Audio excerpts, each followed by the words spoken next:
ಸಿಂಧು ಜಲ ಒಪ್ಪಂದವನ್ನು ಕೈಬಿಟ್ಟ ನಂತರ ಭಾರತ ಪಾಕಿಸ್ತಾನಕ್ಕೆ ಮತ್ತೊಂದು ದೊಡ್ಡ ಹೊಡೆತ ಕೊಟ್ಟಿದೆ. ಜಮ್ಮು ಮತ್ತು ಕಾಶ್ಮೀರದ ಝೀಲಂ ನದಿಯ ಮೇಲಿನ ಮೊಹ್ರಾ ವಿದ್ಯುತ್ ಯೋಜನೆಯನ್ನ ಪುನರುಜ್ಜೀವನಗೊಳಿಸುವ ಪ್ರಕ್ರಿಯೆಯನ್ನು ತ್ವರಿತಗೊಳಿಸಲಾಗಿದೆ. ಈ ನಿರ್ಧಾರ ಪಾಕಿಸ್ತಾನದ ಕಳವಳಗಳನ್ನು ಹೆಚ್ಚಿಸಿದೆ.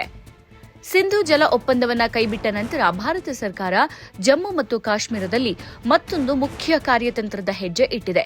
ಝೀಲಂ ನದಿಯ ಮೇಲೆ ನಿರ್ಮಿಸಲಾಗಿರುವ 120 ವರ್ಷಗಳ ಹಳೆಯ ಮೊಹ್ರಾ ಜಲವಿದ್ಯುತ್ ಯೋಜನೆಯನ್ನ ಪುನರುಜ್ಜೀವನಗೊಳಿಸುವ ಕೆಲಸವನ್ನು ತ್ವರಿತಗೊಳಿಸಲಾಗಿದೆ. ಈ ನಿರ್ಧಾರವನ್ನು ಇಂಧನ ಅಗತ್ಯದ ಜೊತೆಗೆ ಕಾರ್ಯತಂತ್ರದ ದೃಷ್ಟಿಕೋನದಿಂದಲೂ ಬಹಳ ಮುಖ್ಯವೆಂದು ಪರಿಗಣಿಸಲಾಗುತ್ತಿದೆ. ಇದು ಪಾಕಿಸ್ತಾನದಲ್ಲಿ ಕಳವಳವನ್ನು ಹೆಚ್ಚಿಸುವ ಸಾಧ್ಯತೆ ಇದೆ. ಸಿಂಧು ಜಲ ಒಪ್ಪಂದವನ್ನು ಕೈಬಿಟ್ಟ ನಂತರ ಭಾರತ ಪಾಕಿಸ್ತಾನಕ್ಕೆ ಈಗ ಮತ್ತೊಂದು ದೊಡ್ಡ ಹೊಡೆತ ಕೊಟ್ಟಿದೆ. ಜಮ್ಮು ಮತ್ತು ಕಾಶ್ಮೀರದ ಝೀಲಂ ನದಿಯ ಮೇಲಿನ ಮೊಹ್ರಾ ವಿದ್ಯುತ್ ಯೋಜನೆಯನ್ನು ಪುನರುಜ್ಜೀವನಗೊಳಿಸುವ ಪ್ರಕ್ರಿಯೆಯನ್ನು ತ್ವರಿತಗೊಳಿಸಲಾಗಿದೆ.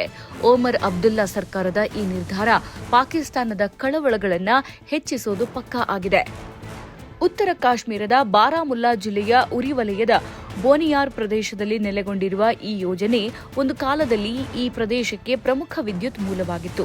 1905ರಲ್ಲಿ ಸ್ಥಾಪನೆಯಾದ ಈ ಯೋಜನೆಯು ಜಮ್ಮು ಮತ್ತು ಕಾಶ್ಮೀರದಲ್ಲಿ ಮಾತ್ರವಲ್ಲ, ಇಡೀ ಭಾರತೀಯ ಉಪಖಂಡದಲ್ಲಿಯೇ ಅತ್ಯಂತ ಹಳೆಯ ಜಲವಿದ್ಯುತ್ ಸ್ಥಾವರಗಳಲ್ಲಿ ಒಂದಾಗಿದೆ. ಸುಮಾರು 10.5 ಮೆಗಾವ್ಯಾಟ್ ಸಾಮರ್ಥ್ಯ ಹೊಂದಿದ್ದ ಈ ಯೋಜನೆಯು ಆರಂಭದಲ್ಲಿ ಪ್ರದೇಶದ ಅಭಿವೃದ್ಧಿಗೆ ಮಹತ್ವದ ಪಾತ್ರ ವಹಿಸಿತ್ತು. ಆದರೆ 1992ರ ವಿನಾಶಕಾರಿ ಪ್ರವಾಹದ ನಂತರ ಇದು ಸ್ಥಗಿತಗೊಂಡು ಕಳೆದ 3 ದಶಕಗಳಿಂದ ಮುಚ್ಚಲ್ಪಟ್ಟಿತ್ತು. ಈಗ ಬದಲಾಗ್ತಾ ಇರುವ ಭೌಗೋಳಿಕ ರಾಜಕೀಯ ಸನ್ನಿವೇಶ ಮತ್ತು ಇಂಧನ ಅಗತ್ಯಗಳ ನಡುವೆ ಯೋಜನೆಯನ್ನ ಪುನರಾರಂಭಿಸೋಕೆ ನಿರ್ಧಾರ ತೆಗೆದುಕೊಳ್ಳಲಾಗಿದೆ. ಫೆಬ್ರವರಿ 9, 2026ರಂದು ನಡೆದ ಜಮ್ಮು ಮತ್ತು ಕಾಶ್ಮೀರ ರಾಜ್ಯ ವಿದ್ಯುತ್ ಅಭಿವೃದ್ಧಿ ನಿಗಮದ 97ನೇ ನಿರ್ದೇಶಕರ ಮಂಡಳಿ ಸಭೆಯಲ್ಲಿ ಯೋಜನೆಯ ಪುನರುಜ್ಜೀವನಕ್ಕೆ ಅನುಮೋದನೆ ನೀಡಲಾಗಿದೆ. ಯೋಜನೆಯ ನವೀಕರಣ, ಆಧುನೀಕರಣ, ನಿರ್ವಹಣೆ ಮತ್ತು ಕಾರ್ಯಾಚರಣೆಗೆ ಸಹಾಯ ಮಾಡುವ ಟೆಂಡರ್ ಪ್ರಕ್ರಿಯೆಯನ್ನು ಶೀಘ್ರದಲ್ಲೇ ಪ್ರಾರಂಭಿಸಲಾಗುವುದು. ಯೋಜನೆಯ ವಿನ್ಯಾಸ ಬದಲಾವಣೆಯನ್ನು ಸೂಚಿಸಲು ಐಐಟಿ ರೂರ್ಕಿಗೆ ಜವಾಬ್ದಾರಿ ನೀಡಲಾಗಿದೆ. ಸಂಸ್ಥೆಯ ತಂಡವು ಇತ್ತೀಚೆಗೆ ಕಣಿವೆಗೆ ಭೇಟಿ ನೀಡಿ ಕೆಲವು ಸುಧಾರಣೆಗಳನ್ನು ಸೂಚಿಸಿದೆ. ಯೋಜನೆಯ ಅಸ್ತಿತ್ವದಲ್ಲಿರುವ ಸ್ವತ್ತುಗಳು ಮೌಲ್ಯಮಾಪನವು ನಡೀತಾ ಇದೆ. 2025ರ ಪಹಲ್ಗಾಮ್ ಭಯೋತ್ಪಾದಕ ದಾಳಿ ಮತ್ತು ಸಿಂಧು ಜಲ ಒಪ್ಪಂದ ರದ್ದುಗೊಳಿಸಿದ ನಂತರ ಭಾರತ ಸರ್ಕಾರವು ಜಮ್ಮು ಕಾಶ್ಮೀರದಲ್ಲಿ ಜಲವಿದ್ಯುತ್ ಯೋಜನೆಗಳನ್ನು ವೇಗವಾಗಿ ಮುಂದುವರಿಸುತ್ತಾ ಇದೆ. 2035ರ ವೇಳೆಗೆ ಪ್ರಸ್ತುತ 3540 ಮೆಗಾವ್ಯಾಟ್ ವಿದ್ಯುತ್ ಉತ್ಪಾದನಾ ಸಾಮರ್ಥ್ಯವನ್ನು ಸುಮಾರು 11,000 ಮೆಗಾವ್ಯಾಟ್ಗೆ ಹೆಚ್ಚಿಸುವುದು ಸರ್ಕಾರದ ಗುರಿಯಾಗಿದೆ.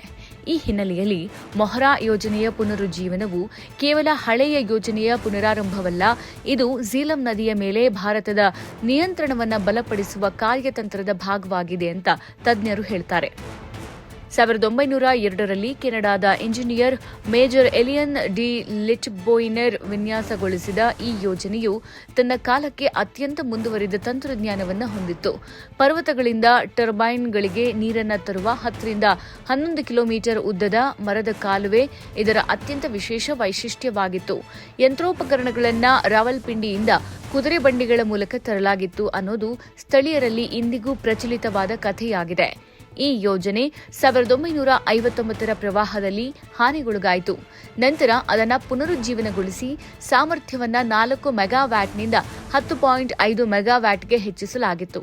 ಆದರೆ 1992ರ ವಿನಾಶಕಾರಿ ಪ್ರವಾಹಗಳು ಯೋಜನೆಯನ್ನ ಸಂಪೂರ್ಣವಾಗಿ ನಾಶಪಡಿಸಿದ್ದು, ಅಂದಿನಿಂದ ಇದು ಮುಚ್ಚಲ್ಪಟ್ಟಿತು.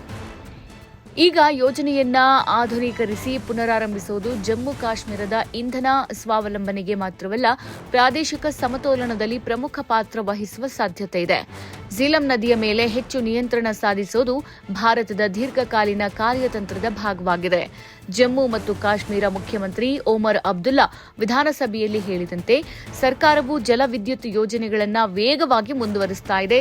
ಮೊಹ್ರಾ ಯೋಜನೆಯು ಈ ಪ್ರಯತ್ನದ ಪ್ರಮುಖ ಭಾಗವಾಗಿದೆ. ಪಾಕಿಸ್ತಾನವು ಈ ನಡೆ ಗಮನಿಸ್ತಾ ಇದ್ದು, ಸಿಂಧು ಜಲ ಒಪ್ಪಂದ ರದ್ದಾದ ನಂತರ ಭಾರತ ತನ್ನ ಜಲ ಸಂಪನ್ಮೂಲಗಳ ಬಳಕೆಯನ್ನು ಹೆಚ್ಚಿಸ್ತಾ ಇರೋದು ಪಾಕಿಸ್ತಾನಕ್ಕೆ ಕಳವಳಕಾರಿಯಾಗಿದೆ. ಒಟ್ಟಾರೆಯಾಗಿ 120 ವರ್ಷಗಳ ಹಳೆಯ ಮೊಹರಾ ಜಲವಿದ್ಯುತ್ ಯೋಜನೆಯ ಪುನರುಜ್ಜೀವನವು ಕೇವಲ ಇಂಧನ ಉತ್ಪಾದನೆಯ ಪ್ರಶ್ನೆಯಲ್ಲ, ಇದು ಭಾರತದ ಜಲ ಸಂಪನ್ಮೂಲ ನಿಯಂತ್ರಣದಲ್ಲಿ ಒಂದು ಮುಖ್ಯ ಕಾರ್ಯತಂತ್ರದ ಹೆಜ್ಜೆಯಾಗಿದೆ. ಈ ನಡೆಯು ಝೀಲಂ ನದಿಯ ಮೇಲೆ ಭಾರತದ ಹಿಡಿತವನ್ನ ಬಲಪಡಿಸುವುದರ ಜೊತೆಗೆ ಪ್ರಾದೇಶಿಕ ಸಮತೋಲನದಲ್ಲಿ ಪ್ರಮುಖ ಬದಲಾವಣೆ ತರಬಹುದು.